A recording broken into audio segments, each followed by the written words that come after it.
Saudi अरब 170 kilometre लंबी एक ऐसी मॉडर्न सिटी बनाने जा रहा है जिस पर ना ही गाड़ियां चलेंगी और ना ही इस पर रोड्स बनाए जाएंगे। बिल्कुल सीधी लाइन में बनाया जाने वाला ये दुनिया का सबसे पहला और सबसे बड़ा शहर होने वाला है, जिसको 2030 से पहले कंप्लीट करना सऊदी किंग और क्राउन प्रिंस का ख्वाब है।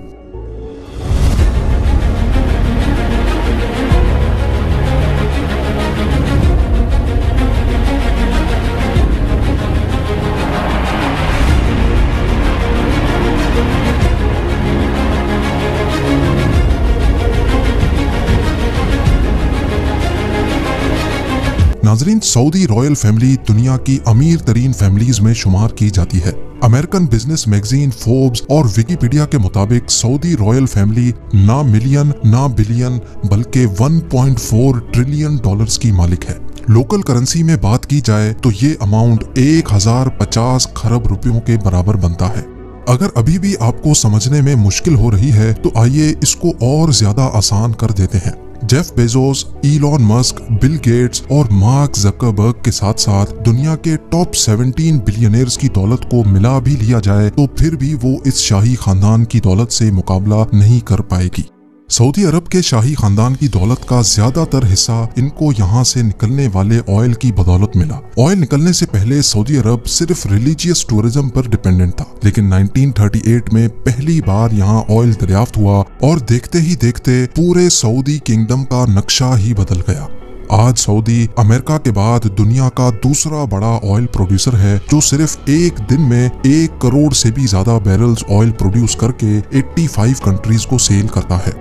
पर बैड न्यूज ये है कि ये सब कुछ हमेशा ऐसे नहीं चलने वाला। स्टैनफोर्ड यूनिवर्सिटी में की गई एक रिसर्च में साइंसदानों को सॉलिड एविडेंस मिले हैं कि जो क्रूड ऑयल हम पिछले 150 साल से इस्तेमाल कर रहे हैं वो अब जल्द खत्म होने वाला है। यानी जमीन के नीचे ऑयल रिसोर्सेज का दी एंड जल्द ही होने वाला है। रिसर्च में अंदाजन बताया गया है कि 2052 तक दुनिया से क्रूड ऑयल खत्म हो जाएगा या उसकी क्वांटिटी इतनी कम रह जाएगी कि उसको निकालना प्रॉफिटेबल ही नहीं रहेगा। तो आखिर 2052 के बाद सऊदी किंगडम अपना गुजारा कैसे कर पाएगी?